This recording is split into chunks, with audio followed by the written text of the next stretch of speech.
Waalaikumsalam warahmatullahi wabarakatuh. Terima kasih. Apa kabar? Halo, operator. Baik, siapa namanya, Dek? Siapa? Nurdin Cahaya Agama. Nama yang sangat baik. Semoga benar-benar menjadi cahaya, ya. Sudah menikah belum? Sing sabar ya. Terima kasih Nurdin SSG. Alhamdulillah. Oh, pelatihnya ya. Ya, sing tawadu ya. Tenang Nurdin, ini bukan pelatihan ya, sedang tenang sekarang. Memang resiko kalau sering berlatih begini, nadanya nada berlatih. Tenang Nur Din, terima kasih ya. Assalamualaikum warahmatullahi wabarakatuh. Alhamdulillahi rabbil alamin. Segala puji hanya milik Allah, bagi Allah semata. Dialah pencipta, pemilik, penguasa segala-galanya. Tidak ada satupun yang ada di alam ini kecuali pasti ciptaan Allah, pasti milik Allah, pasti takluk dalam kekuasaan Allah. Tidak ada satupun yang bisa melawan Allah Subhanahu wa ta'ala. Semuanya akan takluk kepada kehendak Allah semata. Masya Allah. Allahumma salli ala Sayyidina Muhammad wa ala alihi wa ashabihi ajma'in. Hadirin, hidup ini harus memiliki keterampilan. Orang yang tidak terampil akan menderita. Tidak terampil masak, tidak enak masakannya. Tidak terampil bicara, tidak mengerti perkataannya. Betul? Tidak terampil main badminton, jadi lelucon. Walaupun raketnya bagus, koknya banyak, hanya bagian mengutin kok. Jadi orang yang terampil dalam hidup ini, terampil ini buah dari ilmu dan terus-menerus berlatih. Keterampilan apa yang paling penting dalam hidup ini? Banyak. Di antaranya adalah terampil mengelola hati. Karena hati ini sering lari kemana-mana, sering galau risau.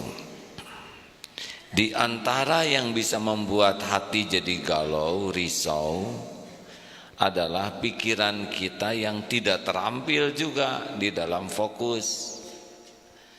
Biasanya yang membuat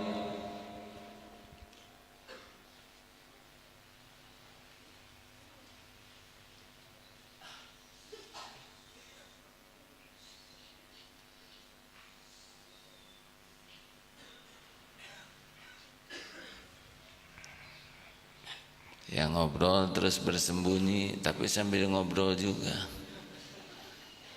Mau bersembunyi kemana yang ngobrol? Semuanya didengar oleh Allah ya. Nah, begitulah pelajaran kepada para guru. Kalau di kelas ada yang ribut, kita diam. Iya, kita diam malah main murid-muridnya.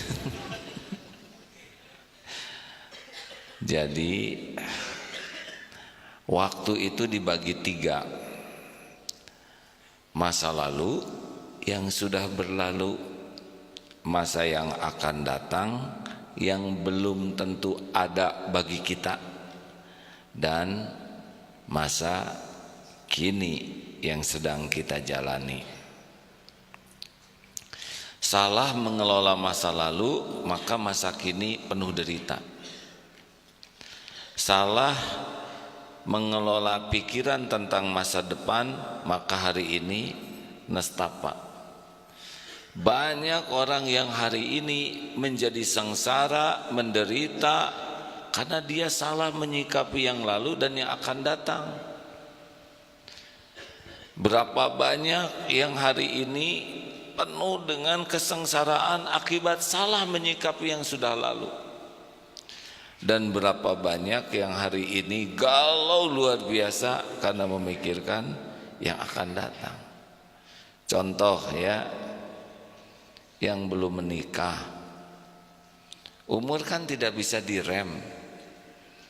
Dia tidak bisa ulang tahun tiap tahun 17 tahun terus, tidak ada yang percaya. Aduh, gimana kalau saya tahun depan angka kepala 3, duk langsung. Kalau kira-kira saya tidak menikah, bagaimana? Duk langsung. Nanti ibu saya makinnya. Sedang teman saya kulitik aja deh, terkulai sendiri.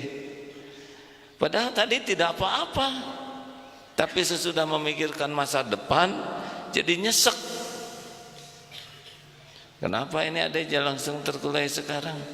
Belum waktunya dek, adek kan SMP ya, terlalu jauh memikirkan perjodohan. Belum tentu lulus lagi SMP-nya. Langsung nyesek begitu. Katanya masa yang akan datang akan terjadi globalisasi, sehingga tenaga kerja dari luar akan masuk ke sini. Mulai tegang. Sedangkan orang Indonesia yang tidak terampil tidak akan dapat pekerjaan. Leng. Yang ada besar kemungkinan di PHK, leketeh hadirin. Sudah. Dan dikabulkan hadirin. Tenang hadirin ya. Untuk yang lalu kata kuncinya tobat. Aduh, saya itu banyak dosa dan aib, suka nyakitin orang, saya banyak melakukan maksiat dan kesalahan. Diam, jangan diumumkan, tobat saja. Dan pikul semua konsekuensinya sebagai penggugur dosa. Gara-gara saya dulu melakukan kesalahan, aib saya sekarang kebuka, akibatnya saya jadi dimarah istri. Ya terima saja sebagai kafarah. Kepahitan-kepahitan yang kita jalani, buah dari dosa kita yang lalu, itu sebagai kafarah. Daripada di akhirat, kalau memang sudah dibuka di dunia, sudah tinggal tobat saja. Biasanya dibukanya juga sedikit kok, karena Allah tahu kalau dibuka semua, wah habis kita. Sedikit Allah sudah tahu persis bagaimana rasa malu kita. Nah, kalau misalkan ada kesalahan di masa lalu dan dibuka sekarang, sudah jalani saja, jalani sebagai kafarah. Nah, kalau kita jalani konsekuensi masa lalu sebagai penebus dosa, penggugur dosa, beda rasanya. Kita jauh lebih tenang hati ini.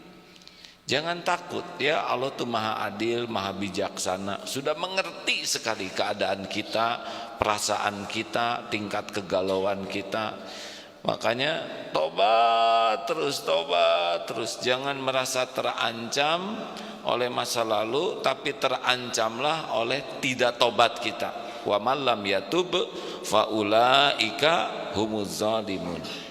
Jadi ancaman bagi kita itu sebetulnya bukan dari dosanya. Karena kalau dosa bertemu dengan ampunan Allah, itu dosa lewat. Nah, yang ancaman bagi kita itu kita nggak mau tobat. Bukan tidak bisa tobat, tidak mau tobat, karena bisa. Jadi orang-orang yang jarang istighfar, jarang mau memohon ampunan Allah, itulah masalah dia. Wa man lam yatub faulaika humuz zalimun. Surat Al-Hujurat ayat 11 ya. Ya, innamal mu'min ya. salah ya 11 benar 11. Jadi apapun yang sudah terjadi di masa lalu, ampunan Allah akan memenuhi semua harapan bagi orang yang mau minta ampun. Tadi hadisnya yang mana Ustaz? Nih, tadi ada hadirin. Pokoknya yang tadi sajalah ya.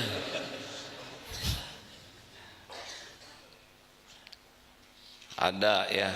Coba yang tadi dengar ngasih tahu yang lain. Saudaraku sekalian, jadi kalau ingat masa lalu langsung tobat, langsung berlindung ke Allah dari keburukan masa lalu, langsung mohon ampunan Allah. Maka man lazimal istighfar ja'alallahu lahu min kulli hammin farajan wa min kulli daiqin makhrajan wa razaqahu min haitsu la yahtasib. Berkah dari istighfar yang terus menerus, Allah melapangkan dari kesempitannya, baik sempit urusan maupun sempit hati, sempit pikiran. Dari yang nyesek jadi lega. Wa min kulli daiqin makhrajan, Allah beri jalan keluar dari persoalannya dan berikan rizki dari tempat yang tidak diduga-duga. Jadi kepahitan masa lalu itu sebetulnya pembuka ketenangan, pembuka jalan keluar, pembuka pintu rizki yang tidak diduga. Syaratnya adalah taubat. Istighfar itu tidak boleh hanya di mulut. Astagfirullahaladzim, lihat yang cocok dengan nafsu, astagfirullah ya Allah, meni manis pisan, astagfirullah ya Allah, meni subhanallah, astagfirullah. Eta teh kombinasi zikir apa? Alhamdulillah saya melihat dia, subhanallah, astagfirullah astagfirullah. Nah gitu hadirin, harus ada dari istighfar itu upaya memalingkan pandangan. Kalau tetap manteng pandangannya ya astagfirullah, ini beda lagi hadirin. Jadi gimana saya banyak hutang di masa lalu? Pilihannya hari ini adalah benar-benar minta tolong. Kalau saya udah punya hutang nggak sanggup bayar, saya dilaporkan ke polisi, jalani. Kalau kita nggak bisa, terus istighfar, terus minta ampun. Mungkin di sana nanti kita akan jadi dekat dengan Allah. Pokoknya kalau sudah ada yang harus kita pikul, pikul aja sambil terus istighfar, itu jadi kafarah. Coba rasakan hadirin, tekanan itu karena kita takut mempertanggungjawabkan apa yang sudah kita lakukan. Benar? Hadapi saja sebagai kafarah, ini penggugur dosa saya. Daripada di akhirat saya memikulnya, gak apa-apa kalau Allah sudah bukakan jalan digugurkan dosa dunia, terima. Dengernya aja enak tidak? Enak tidak hadirin? Nyebut enaknya harus pakai hati, enak. Itu ngalelewe ya. Yang kedua tentang yang akan datang. Jadi setiap masa lalu itu harus membuat hari ini jadi bagus. Karena kebaikan gitulah yang akan menggugurkan dosa masa lalu. Nah, bagaimana yang akan datang? Bolehkah kita analisa? Analisa nggak apa-apa. Kita punya otak memang disuruh menganalisa. Tapi sehebat-hebat analisa harus membuat hari ini jadi baik, bukan jadi sengsara. Gimana ya, saya belum punya jodoh, berarti kesempatan saya berbakti ke orang tua. Kalau saya sudah punya pendamping, mungkin siang malam saya harus ngurus pendamping saya. Mumpung belum ada, saya bisa urusan saya dengan Allah maksimal. Mumpung belum punya anak, saya bisa menghafal Quran. Pokoknya jangan terperdaya oleh masa yang akan datang. Pertama itu belum tentu ada, karena siapa tahu nanti malam meninggal. Udah sengsara duluan, tahu-tahu meninggal, kan rugi berlipat-lipat. Ya seperti yang nelangsa mau pensiun, pensiunnya 3 tahun lagi, menderitanya dari sekarang. Tahu-tahu minggu depan meninggal, kapan bahagianya? Pensiun belum, meninggal duluan. Tenang, keep cool man. Setiap pikiran masa yang akan datang, ingatlah ya, masa yang akan datang ada dalam genggaman Allah. Allah akan berikan yang terbaik kalau kita hari ini baik. Maka kecemasan itu harus berbuah dekat dengan Allah. Jangan sampai prediksi kita, harapan, ketakutan terhadap yang akan datang tidak membuat saat ini jadi dekat dengan Allah. Kuatkan zikrullah, kuatkan doa, kuatkan berlindung ke Allah. Itu yang baik. Ada yang mau naik pesawat, stresnya dari sekarang, padahal belum naik pesawatnya. Kenapa? Aduh, saya tuh takut kalau lagi terbang nanti gimana, ada goncangan di pesawat. Nah, dia belum naik. Terus gimana kalau goncangan? Ya nanti pesawat oleng, ngarang aja terus. Kalau udah oleng gimana? Nanti kan bisa masuk ke laut, Terus kalau udah ke laut gimana?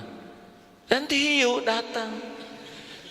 Terus kalau ada hiu, kan saya dimakan hiu, Masih mending kalau sekali nelen.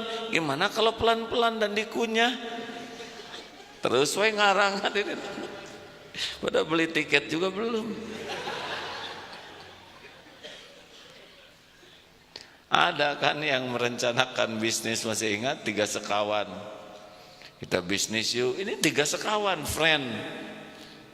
Ayo men, come on.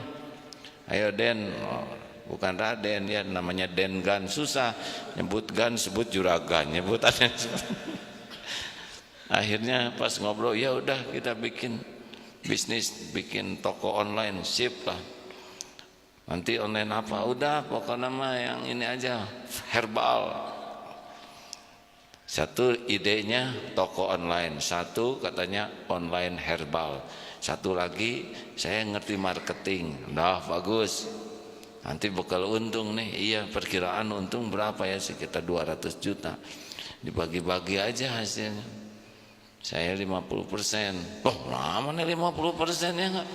Kan idenya saya yang duluan ya enggak? Saya dong yang gede, kan saya nyebut online ya enggak? Ngararaco kan yang masalin saya, berantem hadirin itu. Padahal belum jadi, nama perusahaannya itu belum ada, musuhan. Nah inilah hadirin. Persis seperti orang yang cemburu juga kan ngarang. Jangan-jangan dia ketemu sama itu, Ray. Padahal benar hadirin. Udahlah hadirin, pokoknya kalau udah nyesek, tegang, repot, ambil air wudhu, sholat ya. Karena belum tentu ada masa depan. Besok mati, nanti malam mungkin mati kita. Boleh kita memprediksi, menganalisa, mengantisipasi, tapi harus ingat kita belum tentu hidup tuh. Ya. Jangan sampai memikirkan yang belum ada, kita nelangsa, tahu-tahu mati, bahagia enggak, mati, nauzubillahi min dzalik. Gitu ajalah. Pokoknya ada apa-apa, kalau kita ingin terhadap masa depan, minta ke Allah sekarang. Kalau takut terhadap yang akan datang, berlindung ke Allah sekarang. Kalau merasa terancam oleh masa lalu, ya ke Allah lah sekarang. Jadi hari ini adalah hari yang sangat serius ingin dekat dengan Allah. Itulah efek dari masa lalu dan masa yang akan datang. Seperti apakah dekat dengan Allah? Surat Al-Asr. Silakan dibaca Ustaz. A'udzu billahi minasy syaithanir rajim. Bismillahirrahmanirrahim. Wal 'asri innal insana lafi khusrin illa alladhina amanu wa 'amilus salihati wa tawasaw bil haqqi wa tawasaw bis sabr. Demi masa, sesungguhnya manusia benar-benar berada dalam kerugian, kecuali orang-orang yang beriman dan mengerjakan kebajikan, serta saling menasehati untuk kebenaran dan saling menasehati untuk kesabaran. Ya, sekarang lebih baik itu saja yang kita gunakan. Tiap hari cari ilmu. Karena yang disebut iman itu berkaitan dengan ilmu. Jadi kalau ingin beriman tanpa ilmu, judulnya nehimen gitu. Apa? Jelek banget ya. Nehi. Jadi kalau ilal ladzina amanu itu artinya paham kebenaran. Maka tiap hari nyari ilmu supaya masa lalu beres, masa yang akan datang beres. Kuncinya ilmu, paham kebenaran. Pertanyaannya, berapa banyak ilmu yang kita cari setiap hari yang membuat kita yakin ke Allah dan tahu bagaimana mendekat ke Allah. Kalau tiap hari jarang belajar agama, enggak dengar, enggak baca, enggak bergaul dengan orang yang tahu agama, itu rugi. Berarti kita akan celaka oleh yang akan datang, juga oleh yang lalu. Itu alat ukur pertama. Yang kedua, apa yang kita gunakan hari ini? Wa amilus shalihat. Jadi waktu adalah amal soleh, waktu adalah tambah ilmu, waktu adalah tambah amal. Udah beramal aja, jangan ribet ya. Lihat kucing lapar bagaimana? Sama cing, saya juga lapar. Pokoknya di mana ada ladang amal, ambil, karena belum tentu ada kesempatan yang kedua dalam beramal. Ada nenek-nenek misalkan sedang bawa barbel, wah kuat nek, tolong. Ada anak mau nyebrang, jangan ragu-ragu, ladang amal, seberangin, nggak usah nanya punya kakak enggak. Ada juga kakek deh. Ada lagi kakek-kakek yang mau nyebrang di pinggir, bagaimana? Seberangin jangan? Tanya dulu, kan kasus ini sudah berulang-ulang. Ada kakek di pinggir jalan saking semangat, kayak mau nyebrang, apa ini? Wa amilus sholihat. Harus amal kayak.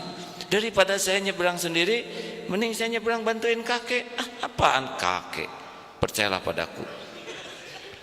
Sampai ke pinggir, anak muda nyusahin kakek.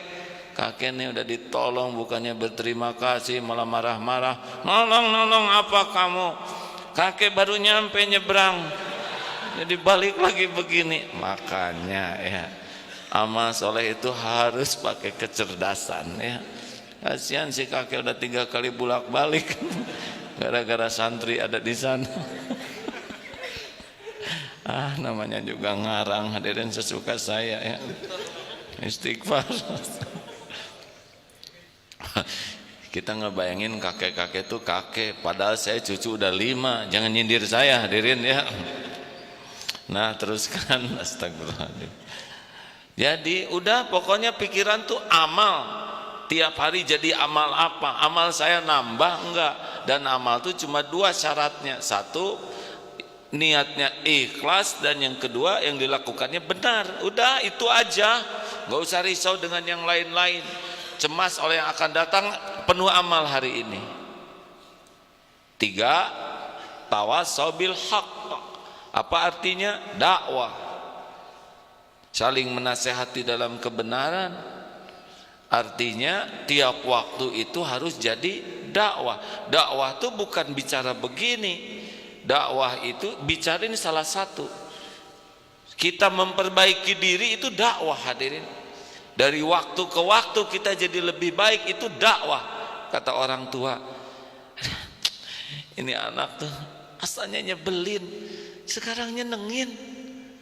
Adem kalau ketemu anak ini, itu nggak ngomong apa-apa. Karena anak ini bawa air es hadirin, jadi adem. Air penyejuk jiwa dari air muka yang tenang ya, dari tutur kata yang jernih. tidak banyak bicara. Makanya orang yang gigih memperbaiki diri lillahi ta'ala itu adalah bagian dari orang yang berdakwah. Makanya disebut tawasobil haq. Jadi kita senang menerima masukan, nasihat, karena kita berubah jadi lebih baik, kita jadi pemberi nasihat. Halo?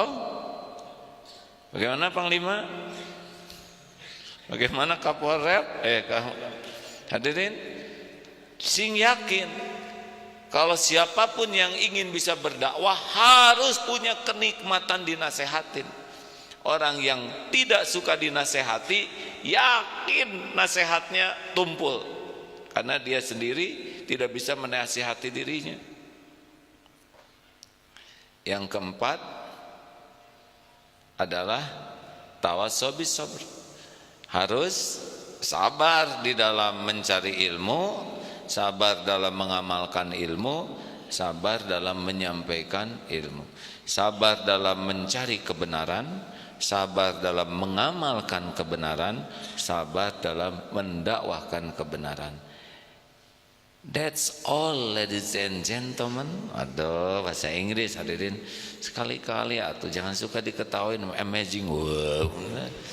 Atulah saya juga pengen seperti orang lain hadirin, sekali-kali mah ngomong. Nah hadirin, jadi tolong kita jadikan apapun yang kita cemaskan di masa lalu ataupun masa yang akan datang, hari ini kita isi dengan kegigihan mencari ilmu yang membuat kita paham akan arti hidup ini. Yang kedua, kegigihan untuk mengamalkan, terus aja lakukan kebaikan, amal soleh. Dan yang ketiga, ikut campur dalam urusan dakwah. Ya, niatkan kita jadi bukti keindahan. Nanti intan surullah yang surkum wa yusabbit aqdamakum. Barang siapa yang menolong agama Allah, Allah akan menolong urusannya. Nah begitulah pengumuman. Ikutilah, ikutilah.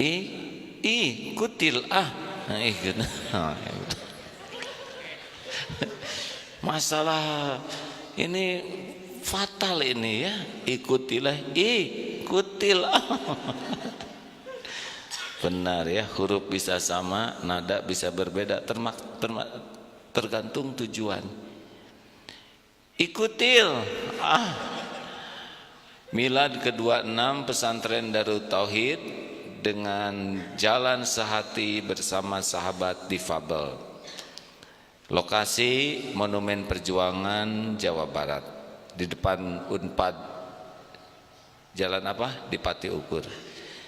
Waktu kegiatan 12 Desember 2016, pukul 6 kali sampai selesai. Infak 25.000, ini biaya investasinya, untuk dijadikan kaos, kalender, snack, ulah, atau campur-campur pakai snack, jadi t-shirt, kalender, snack, dan harga pintu door prize ya.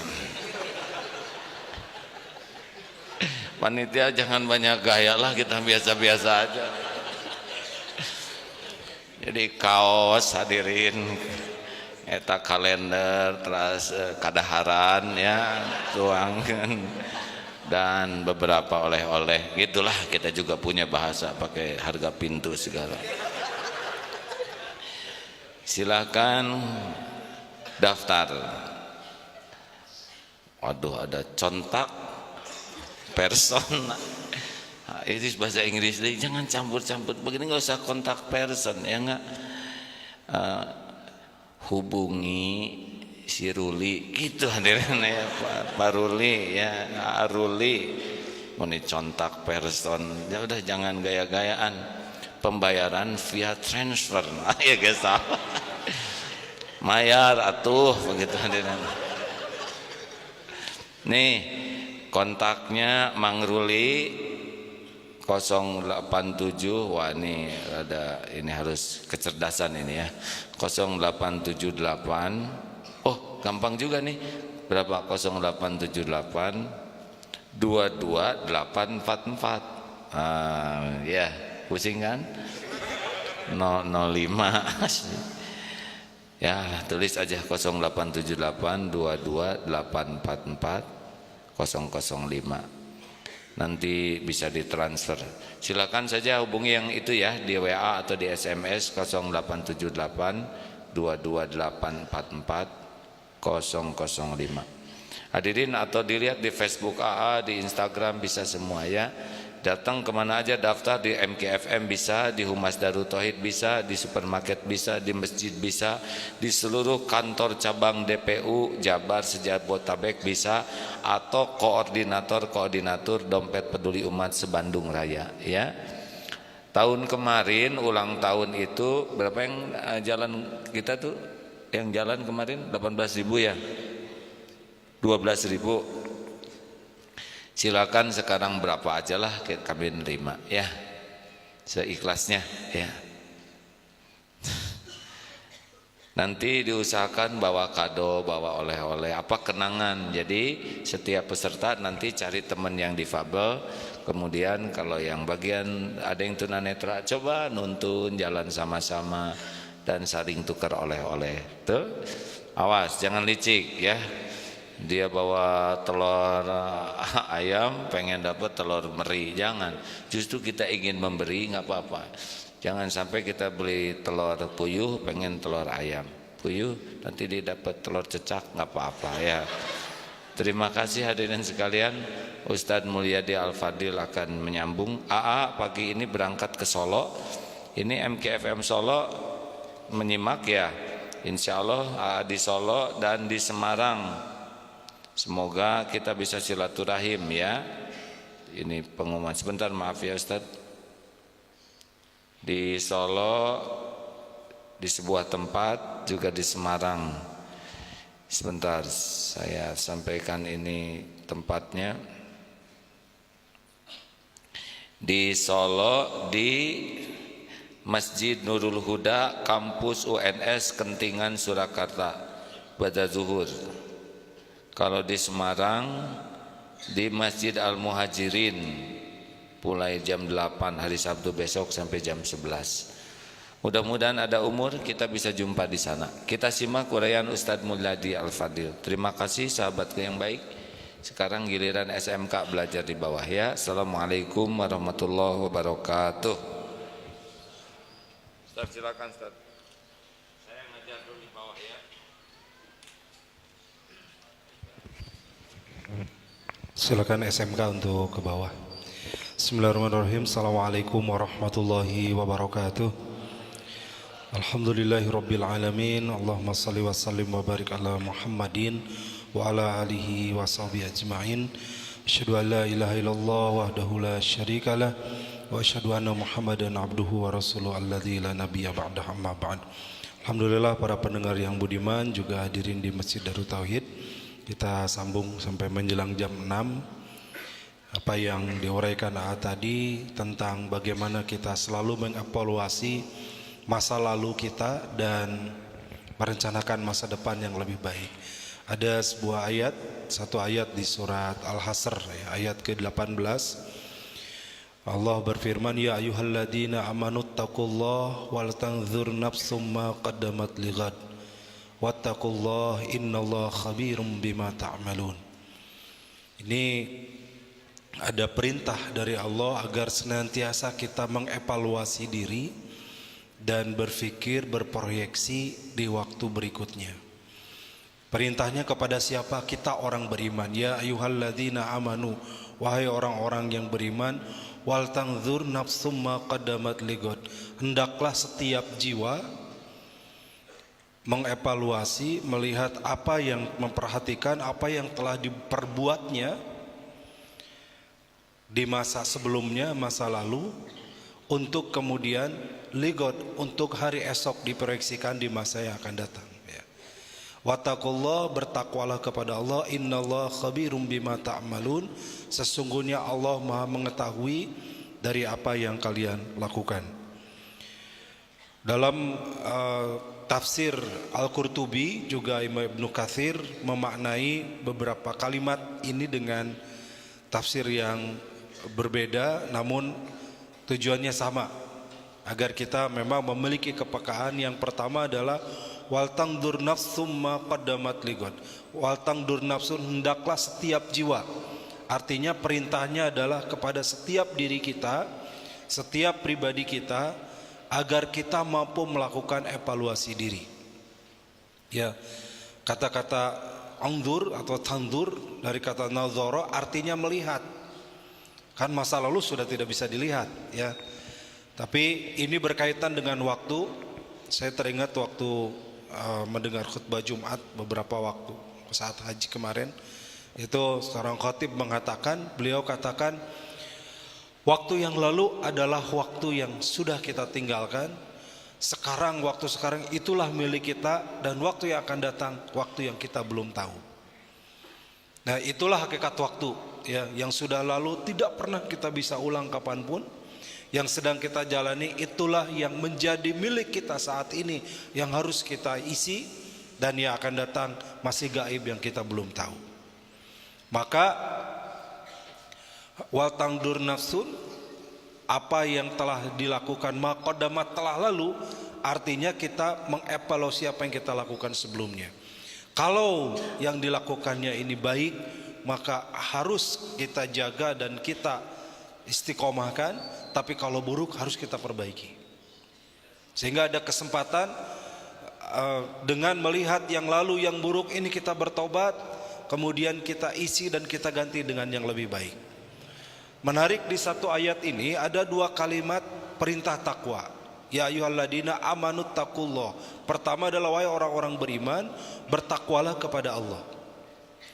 Artinya dari pertama ini kita bertakwa. Bagi orang beriman, orang bertakwa melihat masa lalu, dia memperbaiki diri, dia bertobat. Tapi kemudian di belakang wattaqullah, perintah takwa lagi, ya. Artinya setelah kita mengevaluasi yang lalu, memperbaiki yang sebelumnya, kemudian mengisi dengan yang lebih baik. Nah, lanjutan ayat ini, wal tangdur nafsun, hendaklah setiap jiwa melihat, mengevaluasi diri, ma qaddamat lighad, apa yang telah lalu tadi untuk hari esok. Kata-kata ghadin itu ada dua makna menurut Ibnu Katsir tadi, ya, dan Al-Qurtubi. Satu, ghad ini adalah secara umum, artinya ya besok, bahasanya besok, ya. Hari ini, sekarang hari apa? Jumat, besok Sabtu, besoknya Minggu, begitu, besok. Artinya kalau besok ini menunjukkan kepada hari yang kita jalani besok, berarti hari ini harus lebih baik dari hari kemarin, hari esok harus lebih baik dari hari ini. Walaupun besok masih gaib buat kita diberi kesempatan atau tidak, tapi besok adalah hari yang kita jelang dan kita nanti. Nah, kita merencanakan, artinya punya perencanaan agar besok itu harus lebih baik dari hari ini, sebagaimana hari ini harus lebih baik dari hari kemarin. Makna kedua, ghad ini adalah hari kiamat. Jadi hari ini adalah ketika kita di dunia, dan ghadin, hendaklah setiap jiwa mempersiapkan untuk hari esok, mempersiapkan pada saat kita harus pulang kepada Allah setelah hari kiamat. Itulah hari esok kita yang sesungguhnya. Karena kalau bicara waktu, hakikat waktu tidak bisa ditahan, akan terus bergulir, besok juga akan datang. Yang juga pasti tiba dan harus kita imani adanya hari kiamat. Itulah hari esok kita yang sesungguhnya. Nah, maka bagi orang yang beriman adalah bertakwa tadi, ya, definisi takwa menurut Imam Ibnu Katsir adalah dia melakukan awamirihi, mengerjakan, melakukan apa yang diperintah Allah, waztanibu nawahi, menjauhi apa yang dilarangnya. Jadi definisi takwa ini sangat masyhur dan kita pahami semua. Orang bertakwa adalah melakukan, melaksanakan segala apa yang diperintah Allah dan menjauhi segala apa yang dilarang Allah. Maka evaluasi kita, tangdur nafsu maqaddamat lighad kita adalah melihat apa yang sudah kita lakukan dari hari kemarin dan seterusnya. Apakah lebih banyak amal baiknya atau amal buruknya? Apakah lebih banyak amal solehnya atau amal salahnya? Setelah evaluasi ini, maka kita rencanakan besok dan seterusnya harus lebih baik. Wattaqullah, bertakwalah kepada Allah. Sekali lagi ada kalimat takwa yang kedua, menunjukkan bahwa harus meningkat, harus lebih baik, harus lebih banyak lagi amal solehnya dari sebelumnya. Innallaha khabirum bima ta'malun. Kemudian ditutup dengan kalimat sesungguhnya Allah di surat Al-Asr ayat 18 ini, khabirum bima ta'malun. Allah Maha mengetahui dari apa yang kalian kerjakan. Artinya kembali kepada amal saleh atau amal salah tadi, amal saleh atau amal taleh, amal baik atau amal buruk, bahwa Allah Maha teliti, tidak ada yang luput dari pandangan Allah, perhitungan Allah. Maksiat sekecil apapun ada hitungannya, amal saleh sekecil apapun ada hitungannya. Wa may ya'mal misqala dzarratin khairan yara wa may ya'mal misqala dzarratin syarran yara. Amal sebesar biji zarrah itu kita diartikan mungkin dalam bahasa Indonesia biji sawi. Pernah lihat biji sawi? Halo? Ya nggak apa-apa, belum lihat ya. Kecil pokoknya malah gitu ya, kecil sekali setitik. Bahkan itu karena keterbatasan terjemahan kita ya. Ada juga yang menerjemahkan biji zarrah itu sebesar atom. Artinya menunjukkan sesuatu yang sangat kecil. Artinya sekecil apapun amal baik ada hitungannya di hadapan Allah. Wa may ya'mal misqala dzarratin syarran yara wa may ya'mal misqala dzarratin khairan yara. Ya, amal baik ada hitungannya, amal buruk juga ada hitungannya.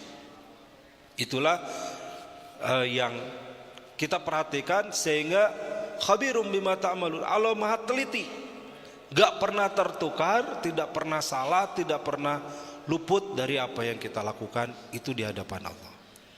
Maka kesimpulan dari ayat ini, Al-Hasr ayat 18 melengkapi apa yang sudah bahas tadi adalah, pertama, mari kita berusaha untuk senantiasa memperhatikan waktu ya.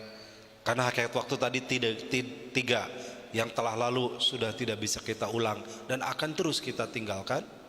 Yang sedang kita jalani itulah waktu milik kita sekarang yang harus kita optimalkan. Yang akan datang adalah waktu yang kita belum tahu, tapi harus kita rencanakan lebih baik. Nah, bagusnya kita punya timeline atau mungkin manajemen ya, time management, manajemen waktu yang baik dan kita jalankan. Karena hakikat waktu sangat-sangat terbatas. Al waktu kasaif, kata Ali bin Abi Thalib, in lam taqtahu qata'aka. Waktu itu ibarat pedang, jika engkau tidak mengalahkannya, engkau akan dikalahkan. Waktu sama 24 jam, tinggal akan kita isi apa 24 jam ini. Karena 24 jam ada yang bisa mengurus negara, ada yang bisa mengurus perusahaan banyak, mengurus orang banyak, ada yang 24 jam ngurus dirinya aja tidak bisa, ngurus lisannya aja nggak bisa. Nah, waktu yang diberikan oleh Allah sama, isi yang harus beda. Lewat ayat ini kita diperintahkan untuk bagaimana memperhatikan waktu. Yang kedua adalah tentu saja waktu yang berharga ini kita harus, setelah kita perhatikan waktu itu, maka kita harus pilih waktu itu dengan amal terbaik kita. Begitulah tambahannya. Ini kita harus beri kesempatan penelepon. Mungkin masih ada waktu 1-2 penelepon, silakan Kang operator.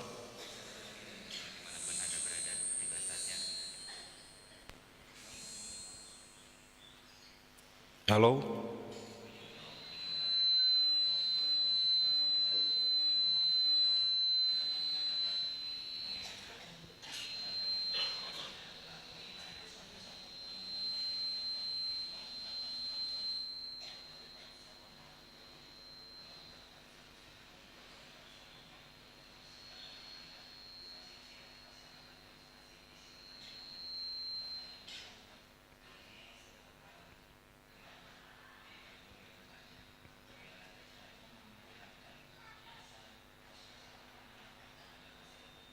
Ya, baik. Pertanyaannya, bagaimana menghilangkan rasa was-was atau khawatir dengan masa depan? Ya, kita itu setiap waktu, setiap saat ada setan yang mengganggu kita. Alladzi yuwaswisu fi sudurin nas. Dia yang yuwaswis. Yuwaswis itu diterjemahkan bahasa kita was-was. Khawatir, risau, galau, resah. Jadilah setiap hari menjadi pengikut Andy Lau, antara dilema dan galau, gitu ya. Waduh, masa depan saya gimana? Jangan-jangan saya tidak dapat jodoh, jangan-jangan gak ada yang mau sama saya, jangan saya gak punya dapat kerjaan, jangan-jangan saya jadi pengangguran selamanya. Itu sesungguhnya tipu daya setan dan hembusan setan yang mengganggu kita, ya. Padahal umat Islam itu harusnya optimis, ya, harusnya optimis, punya optimisme yang tinggi. Bagaimana ketika Rasulullah SAW dengan para sahabat berperang, kemudian para sahabat merasa bahwa pasukan sedikit, kemudian persenjataan sangat terbatas, dilihat musuh yang begitu kuat, pasukannya banyak, persenjataannya lengkap. Waduh, kita sudah diintimidasi, ekonomi nggak ada. Waktu itu begitu. Tapi Rasulullah menebar optimismenya.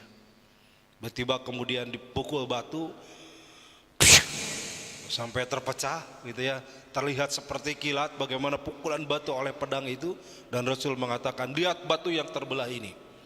Kelak Romawi dan Persia kita akan kuasai, sebagaimana dua batu yang terbelah ini kita sudah bisa membelahnya.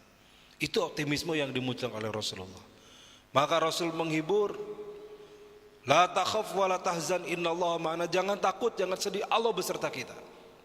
Maka kemudian para sahabat yang tadi bertanya, mata nasrullah, kapan nih pertolongan Allah?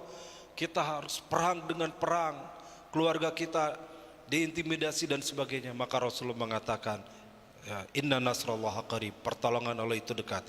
Ini sebuah motivasi yang luar biasa, bahwa dengan kemudian bertawakal kepada Allah, minta tolong kepada Allah, sungguh-sungguh kepada Allah, hilanglah segala kecemasan para sahabat itu, dan ujungnya peperangan dimenangkan. Nah, kita pun sama, kita menghadapi musuh kita, yaitu setan yang terus menggoda, yuwaswisu fi sudurinas tadi, was-was dengan masa depan, was-was khawatir dengan kehidupan kita, dengan ekonomi, dengan keadaan keluarga, dengan keadaan anak, jodoh dan sebagainya. Nah, kita harus yakin dan optimis ada Allah, ya, yang maha menolong, maha kaya, maha memberi, maha menguasai segalanya. Tugas kita adalah bagaimana kita menjadi orang-orang yang sungguh-sungguh dekat dengan Allah, ditolong dan dimudahkan oleh Allah. Begitu, jadi tidak usah pesimis dalam hidup ini, tapi harus optimis saja karena kita punya Allah, ya. Orang-orang yang pesimis adalah orang-orang yang tidak yakin dan tidak tebal imannya, tidak kuat imannya. Kalau kuat iman, maka kita sangat bergantung kepada Allah dan yakin Allah mau menolong segalanya. Begitu Kang, masih ada, silakan.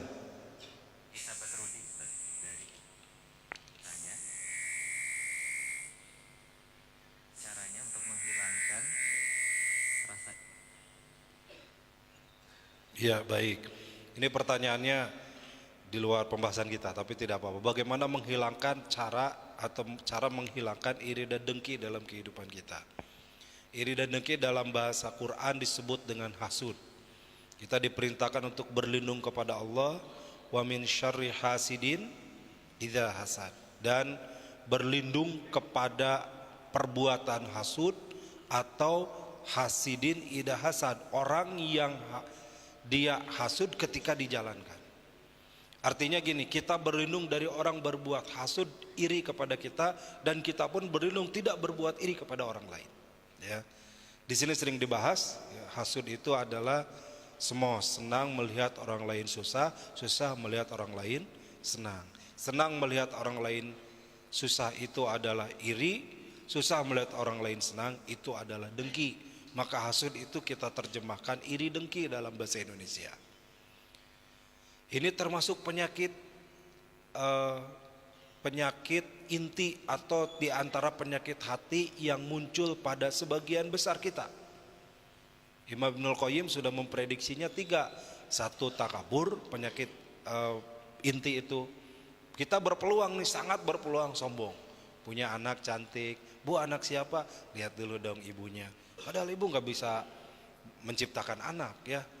Lihat dulu dong ibunya. Karena cantik, begitu kurang cantik, bu anak siapa? Anak ibu. Iya tapi ini mah mirip neneknya. Disalahin gitu ya, karena tidak mirip dengan dia. Kesombongan ini muncul, gelar, jabatan, ini penyakit dasar.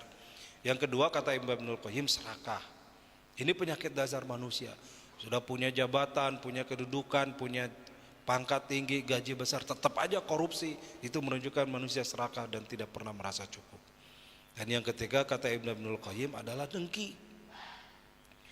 Inilah yang mengakibatkan dulu Qabil membunuh Habil karena kedengkian ya. Kedengkian ini penyakit dasar juga kalau kita tidak hati-hati melawannya. Jadi bagaimana cara mengatasinya? 3. 1, supaya tidak dengki, lakukan yang sulit kita lakukan. Jadi kalau ada orang yang kita dengki gitu ya, ketemu aja nggak mau, kalau ketemu memalingkan muka, nah sekarang jangan dipalingkan. Setiap ketemu membuang muka, ambil lagi, jangan dibuang gitu ya. Ajak senyum. Kepada dia dengki karena dia naik jabatan, kita ucapkan selamat, kita berikan penghargaan. Itu akan mengurangi kedengkian kita. Yang kedua, akui bahwa setiap orang punya kelebihan ya. Ketika sama-sama prestasinya tapi dia yang terpilih, boleh jadi dia punya kelebihan yang kita tidak tahu ya, karena masing-masing memang Allah gariskan punya kelebihan dan kekurangan masing-masing. Maka akui bahwa setiap orang punya kelebihan. Kita juga lihat kanan kiri kita banyak yang punya kelebihan ya. Ada yang lebih berat badan gitu ya, ada yang lebih banyak hutangnya mungkin dia. Tapi dia ada yang lebih berprestasi belajarnya, peluang dengkinya ada bagi yang pendengki ya. Ada yang dia lebih pintar, harus kita akui. Yang ketiga, supaya tidak dengki, yakini bahwa semuanya Allah yang ngatur. Jadi orang yang dengki itu sesungguhnya orang yang imannya lemah, karena orang yang imannya kuat yakin Allah Maha mengatur dan Allah mengatur segalanya. Rizki diatur oleh Allah. Makanya kalau pendengki berarti dia nggak yakin bahwa Allah yang mengatur rizki. Oh, dia sudah beli itu, pasti dia dapat ngutang. Padahal belum tentu ngutang. Siapa tahu nyicil 5 bulan. Ya, jadi dia nuduh ngutang itu boleh-boleh saja. Padahal memang dia hak dia dan memang rizki dia dari Allah, dia akan dapat. Bagi pendengki pasti nggak suka. Nah, harus akui supaya tidak dengki bahwa semuanya adalah milik Allah. Begitu kan? Ya, penelpon terakhir, SMS terakhir.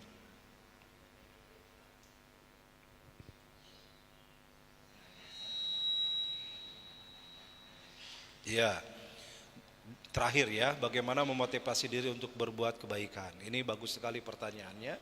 Kalau kembali ke ayat yang kita bahas, surat Al-Asr ayat 18 ini, kita akan termotivasi kalau biasanya perbuatan apapun termotivasi kalau kita tahu manfaatnya. Seorang yang tahu bahwa Dek itu di sana tuh nanti ada makanan yang enak loh, mau nggak datang? Oh pasti mau ya, termotivasi untuk datang karena tahu manfaatnya di sana ada sesuatu yang membuat dia yang dia butuhkan. Pak mau nggak nih uang 100 juta? Mau, tapi harus diambil jam 1 malam. Diambilnya jalan kaki, harus jalan dulu 3 kilo. Mau tuh, tengah malam jalan sebagai, karena dia tahu kalau sampai di tempat itu dia akan manfaat dapat uang. Nah, kita termotivasi melakukan sesuatu kalau tahu manfaatnya. Maka poin pertama adalah kita harus pahami atau kita mengetahui apa manfaatnya kita beramal soleh, sehingga kita termotivasi untuk terus beramal soleh. Ya, itu satu. Yang kedua juga bisa jadi orang termotivasi karena ada ancaman. Ya, kita terpaksa lari kalau dikejar anjing. Ya, malas lari, capek. Tapi karena dikejar anjing ya mau nggak mau lari, gitu ya. Ada orang yang harus atau termotivasi untuk beribadah karena takut neraka, boleh. Ya. Aduh, saya takut di neraka sebagai bukan ibadah sungguh-sungguh. Ya. Kemudian yang pertama tadi mengejar surga. Itu juga baik gitu ya. Nah yang pertama kedua itu. Yang ketiga adalah kenapa motivasi untuk kita terus beramal, karena kita yakin waktu ini gak bisa diulang. Hari yang kita jalani hari ini tidak akan bisa kita ulang sampai kapanpun. Jam yang sudah kita lewati tadi, subuh, sholat subuh tadi, nggak akan bisa kita ulang sampai kapanpun. Kan besok ada lagi sholat subuh, sudah beda hari, sudah beda jam, sudah beda tanggal, walaupun sholat subuhnya sama. Artinya hakikat waktu adalah hakikat yang tidak bisa kita ulang dan sudah kita jalani, tidak bisa kita kembali lagi. Nah begitulah, sehingga kalau kita yakin bahwa hidup ini sementara dan sebentar, kita yakin bahwa waktu ini tidak bisa kita berulang, mudah-mudahan ini menjadi kesempatan amal soleh kita. Terakhir, termasuk memotivasi amal adalah ingat mati. Imam Ghazali menyampaikan apa manfaat dari zikrul maut, di antaranya adalah kita senantiasa termotivasi beramal. Jangan-jangan saya sedang maksiat, saya mati, maka menghindari maksiat dan ingin sedang beramal meninggal. Banyak orang yang husnul khotimah, sedang sujud dia meninggal. Ada yang sedang memberikan ceramah dia meninggal. Ada yang sedang baca Quran dia meninggal. Sedang istighfar dia meninggal. Sedang zikir dia meninggal. Ada yang sedang berdoa dia meninggal. Itu kematian husnul khotimah. Maka saya ingin kalau wafat itu saya sedang beramal soleh, sehingga terus saja beramal soleh dalam hidupnya. Kapanpun Allah memanggil, kita sedang beramal soleh. Itu diantara juga motivasi untuk kita mau dan termotivasi terus beramal soleh. Demikian para pendengar yang budiman dimanapun berada, semoga Allah memberikan kemudahan kita untuk terus beramal soleh dan menghindarkan kita dari segala keburukan, dosa, maksiat sekecil apapun, sehalus apapun. Mudah-mudahan Allah selalu membimbing kita, khususnya juga di hari ini, hari Jumat, hari terbaik, kita bisa beramal dengan amal-amal terbaik kita. Allahumma sholli wa sallim wa barik ala Muhammadin wa ala alihi wa sahbihi ajma'in, amin. Allahumma ighfir lil mu'minina wal mu'minat, muslimina wal muslimat, al ahya'i minhum wal amwat, innaka qaribun mujibu da'wat wa yaqadi al hajat. Allahumma yassir lana umurana wa hasil maqasidana ya dal jalali wal ikram. Ya Allah, ya Rahman, ya Rahim, ya Hayyu, ya Qayyum, bi rahmatika nastaghits. Ya Hayyu, ya Qayyum, bi rahmatika nastaghits. Ya Allah, mudahkan segala urusan kami, mudahkan apa yang kami lakukan ya Rabb. Jadikan amal saleh di sisimu, jadikan amal terbaik di hadapanmu. Hindarkan dari segala keburukan, sekecil apapun, sehalus apapun. Bimbing dan tuntun serta pelihara kami agar senantiasa taat kepadamu, beramal di jalanmu, berbakti di jalanmu ya Allah. Mudahkan urusan kami, kabulkan doa dan permohonan kami. Allahumma rabbana taqabbal minna innaka antas samiul alim wa tub alaina innaka antat tawwabur rahim. Rabbana atina fid dunya hasanah wa fil akhirati hasanah wa qina adzaban nar. Subhana rabbika rabbil izzati amma yasifun. Wassalamun alal mursalin walhamdulillahi rabbil alamin. Alhamdulillah, terima kasih para pendengar yang budiman dimanapun berada, juga sahabat-sahabat di masjid. Mohon maaf atas segala kekurangan. Aku qouli hadza wa astaghfirullah li wa lakum. Assalamualaikum warahmatullahi